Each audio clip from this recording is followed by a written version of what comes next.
Hello, welcome back to Belen Channel. Jadi akhirnya saya kembali lagi membuat video untuk mengupdate channel YouTube saya yang sudah beberapa bulan saya vakum tidak bikin video karena berbagai macam kesibukan sehingga nggak sempat aja untuk bikin video.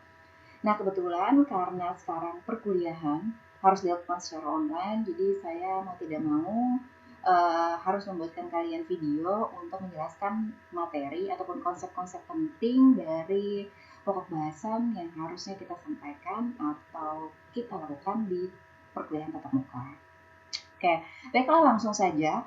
Dalam video kali ini saya akan bahas tentang materi kita yang harus kita bahas di pertemuan terakhir, yaitu terkait dengan investasi, instrumen ekuitas, dan utang. Nah, jadi apa bedanya dengan pertemuan-pertemuan yang sebelumnya? Kan sama nih, pertemuan sebelumnya kita juga bahas tentang instrumen ekuitas dan instrumen utang. Kalau pada pertemuan sebelumnya yang kita bahas itu adalah terkait dengan pencatatan penerbitan utang ataupun penerbitan ekuitas dari sisi penerbitnya.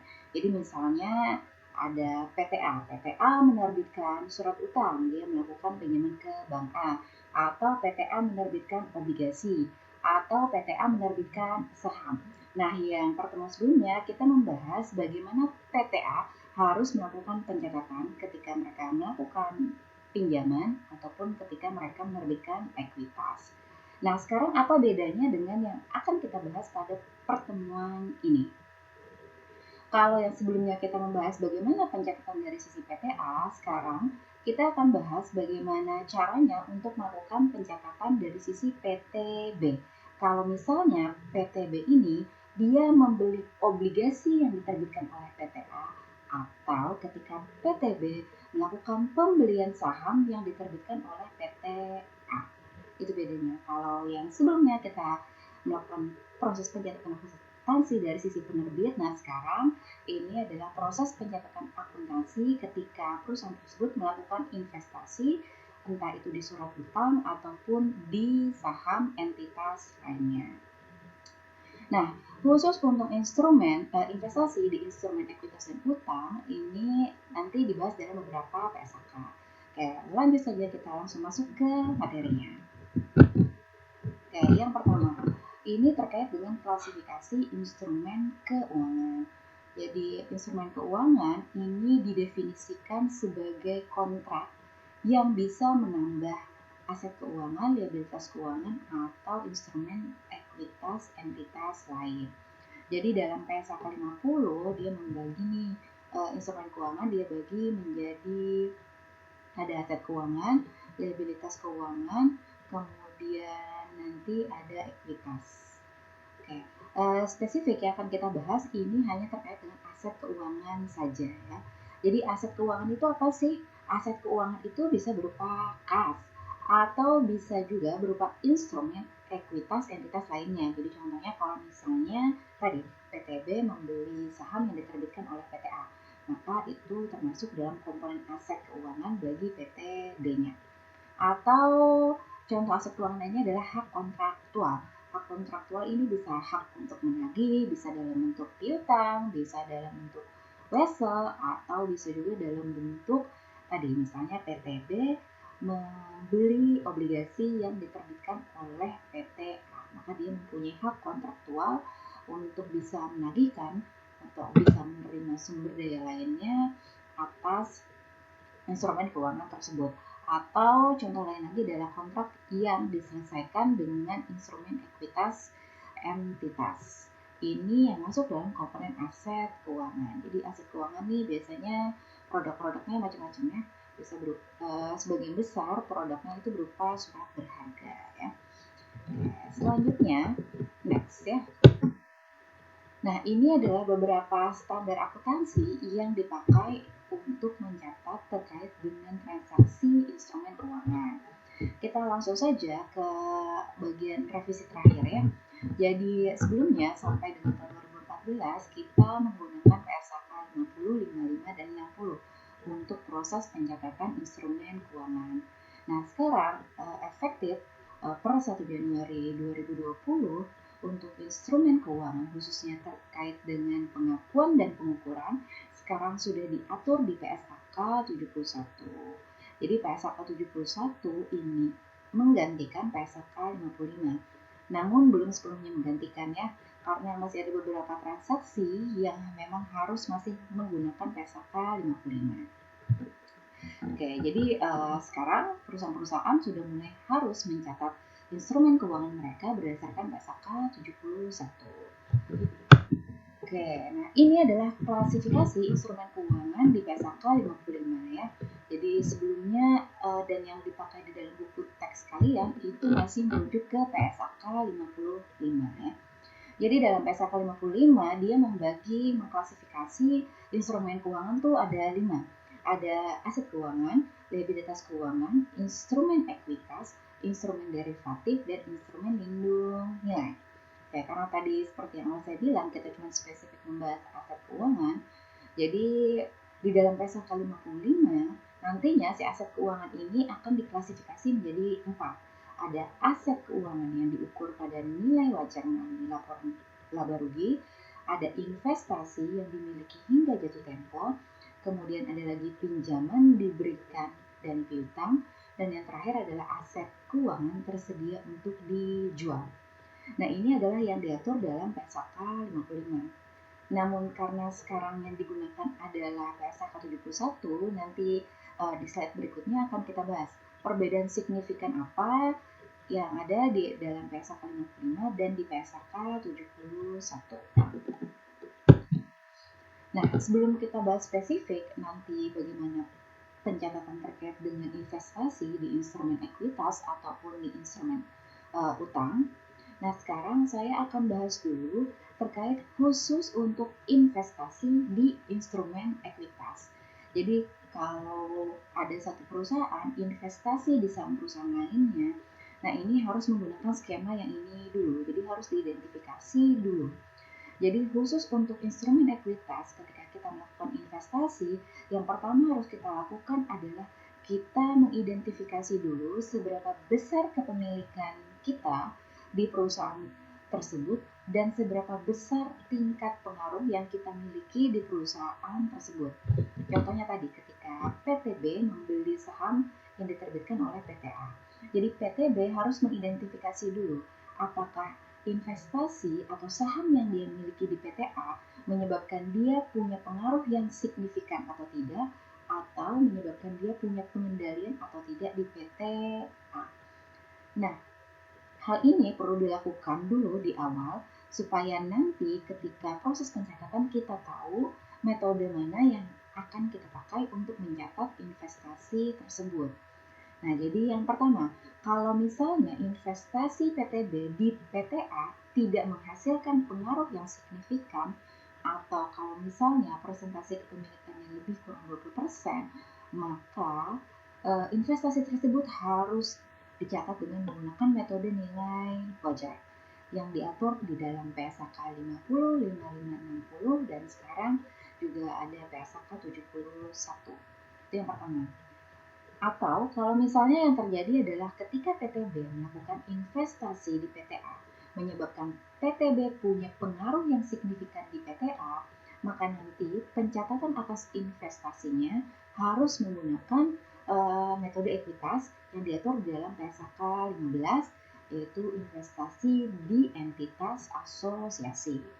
Dan yang terakhir adalah kalau misalnya PTB melakukan investasi di saham yang diterbitkan oleh PTA yang menyebabkan akhirnya PTB punya pengendalian di PTA, maka ketika itu terjadi, investasi tersebut harus dicatat dengan menggunakan metode biaya atau metode ekuitas, dan nanti ketika PTB punya pengendalian di PTA, PTB berhak untuk melakukan proses konsolidasi sehingga nanti muncullah yang namanya laporan keuangan konsolidasi ya. Jadi khusus untuk instrumen ekuitas atau ketika satu perusahaan investasi di perusahaan lain, di saham perusahaan lain, maka yang pertama harus dilakukan adalah mengidentifikasi dulu seberapa pengaruh investasi tersebut di perusahaan lainnya. Nah, jadi yang akan dibahas spesifik dalam pertemuan materi kali ini adalah kalau misalnya investasi tersebut tidak menghasilkan pengaruh yang signifikan, atau ketika investasi tersebut menghasilkan pengaruh yang signifikan sehingga harus dicatat dengan menggunakan metode ekuitas. Oke, itu khusus untuk yang instrumen ekuitas ya. Sekarang kita lanjut lagi. Selanjutnya ini adalah ringkasan perubahan apa yang membedakan di PSAK 55 dan di PSAK 71. Jadi yang pertama ya, perubahan signifikan apa yang ada di PSAK 71? Yang pertama adalah terkait dengan klasifikasi dan pengukuran untuk instrumen keuangan. Jadi kalau kalian masih ingat tadi di slide sebelumnya, kalau di dalam PSAK 55 dia membagi instrumen keuangan menjadi 5, ada aset keuangan, liabilitas, kemudian ada derivatif, lindung nilai, dan ekuitas. Kalau di dalam PSAK 71 dia nanti cuma membagi ada 3 instrumen keuangan. Ada aset keuangan, liabilitas keuangan, dan instrumen derivatif. Nah, jadi itu perbedaan yang pertama. Secara pengklasifikasian yang semula 5 sekarang sudah berubah jadi 3. Selanjutnya untuk pengukuran, khusus untuk aset keuangan ya. Kalau tadi di dalam PSAK 55 dia kan akan klasifikasi jadi 4 ya. Jadi 4, ada yang diukur melalui nilai wajar melalui laba rugi, kemudian nilai wajar melalui aset tersedia untuk dijual, kemudian ada lagi pinjaman yang diberikan untuk piutang, dan aset yang dimiliki hingga jatuh tempo. Sedangkan sekarang di PSAK 71 dia nanti untuk klasifikasi yang terkait dengan pengukurannya dia nanti cuma bagi jadi 3. Yang pertama adalah diukur melalui nilai yang diamortisasi, atau dia diukur dengan menggunakan nilai wajar melalui laba rugi, atau diukur melalui nilai wajar melalui penghasilan komprehensif lain. Itu yang terkait dengan pengukuran. Selanjutnya apalagi perbedaannya? Perbedaannya juga dapat dilihat dari bagaimana nantinya proses pengklasifikasian aset keuangannya. Nanti khusus untuk aset keuangan, nanti kita akan melakukan yang namanya tes bisnis model. Ini yang diatur di PSAK 71 ya. Di PSAK 55 ini tidak ada yang namanya tes bisnis model ataupun namanya tes SPPI ya. Jadi ini baru muncul di PSAK 71. Selanjutnya yang berbeda lagi, signifikan berbeda di PSAK 71 adalah terkait dengan proses perhitungan untuk penurunan nilai. Nah, kalau di PSAK 55 dia menggunakan basis aktual, sekarang di PSAK 71 untuk menghitung berapa pengukuran penurunan nilai yang terjadi itu harus menggunakan metode expected loss. Oke, ini kira-kira perbedaan utama antara PSAK 71 dan PSAK 55. Oke, selanjutnya next. Oke, nah ini ya pengklasifikasian di PSAK 71, ada aset keuangan, liabilitas keuangan, dan derivatif lengkap ya. Oke, selanjutnya kita akan langsung masuk ke yang proses pengklasifikasian ya. Proses pengklasifikasian instrumen keuangan ya. Jadi di sini khusus untuk entah itu aset keuangan, liabilitas keuangan, ataupun derivatif ya, ini harus melakukan beberapa identifikasi, beberapa tes untuk kita bisa menentukan dia akan menggunakan pengukuran yang mana. Oke, yang pertama saya akan bahas dulu dari yang paling ujung ya, dari yang ekuitas. Jadi untuk ekuitas, khusus untuk instrumen ekuitas, jadi kalau misalnya ada satu perusahaan melakukan investasi di instrumen ekuitas, maka khusus untuk instrumen ekuitas ini dia hanya akan bisa masuk ke dalam 2 kategori ya pengukurannya. Apakah nanti dia akan diukur melalui nilai wajar melalui laba rugi, atau dia juga akan diukur melalui nilai wajar melalui penghasilan komprehensif lainnya atau disingkat dengan FVTPL atau FVOC ya. Jadi FVTPL itu adalah singkatan untuk fair value through profit or loss, jadi nilai wajar melalui laba rugi. Kalau FVOC itu singkatan untuk fair value on other comprehensive income, jadi nilai wajar yang diukur melalui penghasilan komprehensif lain. Nah, khusus untuk yang ekuitas tadi dia cuma bisa masuk 2 klasifikasi ya, antara FVTPL atau FVOC. Kemudian untuk instrumen utang atau liabilitas itu nanti dia bisa masuk ke 3 kategori ya. Dia bisa masuk di biaya perolehan yang diamortisasi, dia bisa masuk di FVOC, atau dia bisa masuk di FVTPL. Jadi untuk yang instrumen utang nanti ada 2 tes yang harus dilakukan. Yang pertama ada yang namanya tes SPPI dan yang kedua adalah tes bisnis model ya. Jadi tes SPPI itu biasanya dilakukan untuk mengetahui apakah instrumen tersebut mengandung ada unsur arus kas untuk pembayaran pokok dan bunga. Yang selanjutnya tes bisnis model ini untuk mengetahui apakah instrumen tersebut memang digunakan untuk model untuk bisnis perusahaan atau tidak ya. Jadi ini adalah pengklasifikasiannya. Jadi kalau secara singkatnya saya sampaikan begini. Khusus untuk investasi di instrumen ekuitas yang tidak menghasilkan pengaruh signifikan, dia nanti bisa diklasifikasi menjadi 2. Apakah dia akan dicatat melalui FVTPL atau FVOC. Kemudian selanjutnya kalau perusahaan melakukan investasi di surat utang, maka nanti pengklasifikasiannya bisa masuk 3 ya. Apakah nanti dia mau diukur berdasarkan biaya perolehan yang diamortisasi, atau apakah dia masuk FVOC atau dia masuk ke FVTPL ya. Nah, itu kira-kira ringkasnya. Kenapa harus diklasifikasikan dengan benar setiap investasi, entah itu di instrumen ekuitas ataupun di instrumen utang, supaya nanti dia akan menggunakan metode pengukuran yang tepat ya. Jadi kalau kita mengklasifikasikannya salah, otomatis nanti kita menggunakan metode yang juga salah dalam proses pencatatannya ya. Oke, selanjutnya ini ada penjelasan terkait dengan kriteria apa itu yang namanya tes SPPI. Oke, nanti detailnya kalian bisa baca. Selanjutnya, nah ini kayak resume ya. Resume terkait dengan perbedaan yang signifikan antara PSAK 55 dan PSAK 71 ya. Jadi tadi ya seperti yang saya sebutkan di PSAK 55 kita bagi menjadi 4 kategori untuk aset keuangan. Sekarang di PSAK 71 kita cuma bagi jadi 3 ya. Jadi yang sekarang digunakan adalah yang 3 saja ya. FVTPL, biaya perolehan amortisasi, dan FVOC ya.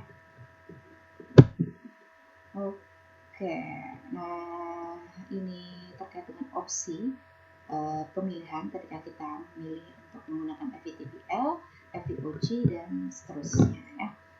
Nah, selanjutnya terkait dengan pengukurannya. Tadi setelah kita tahu dia termasuk dalam yang mana, termasuk dalam metode pengukuran yang mana, sekarang baru kita identifikasi ya. Bagaimana cara mengukurnya. Nah, sekarang untuk pengukuran awal ya. Jadi ketika ada investasi awal, nah bagaimana kita harus mengukurnya. Sekarang khusus untuk instrumen keuangan yang diukur berdasarkan nilai wajar FVTPL, maka nanti dia harus diukur sebesar nilai wajarnya. Jadi ketika pengakuan awal dia hanya diukur sebesar nilai wajarnya, sedangkan kalau misalnya ada biaya transaksinya, maka biaya transaksinya akan dianggap sebagai beban. Selanjutnya, kalau dia tidak diukur melalui nilai wajar melalui laba rugi, maka ini nanti ketika pencatatan investasi awal, nilai investasinya harus ditambah dengan biaya transaksi ya. Oke, nanti contohnya ada di bagian belakangnya. Nanti kalian bisa lihat contohnya bagaimana proses pengakuan di pengukuran awalnya. Ketika biaya transaksinya harus dianggap sebagai biaya, dan ketika biaya transaksinya harus dikapitalisasi menambah nilai investasi. Nah, selanjutnya setelah pengukuran awal tadi, yang harus dilakukan adalah tadi setelah kita klasifikasi kan kita akan tahu apakah investasi ini nantinya akan diukur melalui biaya perolehan dan amortisasi atau apakah nilai investasi tersebut akan menggunakan FVTPL atau FVOC ya. Nah, selanjutnya bagaimana proses pencatatannya? Di bagian belakang saya sediakan contoh untuk bagaimana menghitung ataupun proses pencatatan untuk instrumen utang dan instrumen ekuitas ya.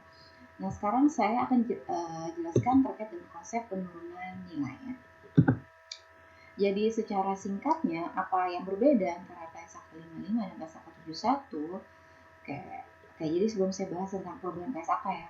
Jadi penurunan nilai ini biasanya dilakukan untuk instrumen keuangan ya. Jadi setiap kali periode kita tutup buku, kita nanti akan melakukan uji penurunan nilai. Jadi uji penurunan nilai ini biasanya dilakukan untuk mengetahui apakah instrumen keuangan tersebut mengalami penurunan nilai yang signifikan atau tidak. Nah, jadi ada beberapa tes yang biasanya dilakukan untuk mengetahui apakah ada penurunan nilai atau tidak. Nah, sekarang kalau di PSAK yang 71, dia berbasis metodenya adalah metode expected loss. Jadi nanti kita akan mengukur kira-kira ke depannya kita akan ada kemungkinan rugi berapa. Berbeda signifikan sekali dengan yang diatur di PSAK 55. Kalau di PSAK 55 dia cuma mengukur berapa kerugian yang sudah terjadi. Jadi yang sudah terjadi berapa itulah yang akan diakui sebagai penurunan nilai. Sedangkan di PSAK 71 ini kita harus kayak membuat proyeksi kira-kira ke depan kita akan mengalami kerugian seberapa besar sehingga nanti sebesar ekspektasi itulah yang akan kita akui sebagai penurunan nilai. Ini yang kurang lebih diatur di dalam PSAK 71 ya. Secara konsep itu yang penting. Kemudian bagaimana nanti proses pengukurannya ini ada dijelaskan detail di dalam PSAK-nya ya. Selanjutnya, nah ini adalah alurnya ya, kapan penurunan nilai ini harus dilakukan. Oke, ini biasanya yang banyak sekali terkena dampak di PSAK 71 terutama terkait dengan penurunan nilai ini adalah perusahaan-perusahaan di bidang keuangannya, karena mereka harus menghitung berapa kira-kira aset keuangan mereka yang kira-kira tidak bisa mereka tagihkan ya. Nah, ini proses detailnya bisa kalian baca ya. Dan utamanya itu tadi harus dihitung berapa ekspektasi ke depannya ya. Bisa kalian baca ya terkait dengan bagaimana proses untuk melakukan uji penurunan nilai ya. Nah, selanjutnya nah ini juga ada contohnya ya, nanti kalian bisa baca sendiri. Oke, nah ini bagian terakhir yang tadi saya bilang. Di sini ada contoh bagaimana melakukan pencatatan investasi entah itu di instrumen ekuitas maupun di instrumen utang. Nah, detailnya nanti kalian baca sendiri ya, karena kalau saya jelaskan dalam video ini nanti videonya jadi kepanjangan. Mungkin kalian udah bosen atau kalian juga udah ngantuk lihat videonya ya. Oke, jadi cukup sekian ya penjelasan materi kali ini. Jangan lupa untuk terus jaga kesehatan ya, semoga kita terhindar dari penyakit-penyakit yang tidak kita inginkan ya. Oke, that's all for this video. Jadi kalau ada pertanyaan, kalau ada yang mungkin kalian belum paham, kalian bisa kasih komentar di bawah atau kalian bisa langsung WA saya atau kalian juga bisa email saya ya. Oke, that's all for this video. Do not forget to subscribe and bell and share. Bye.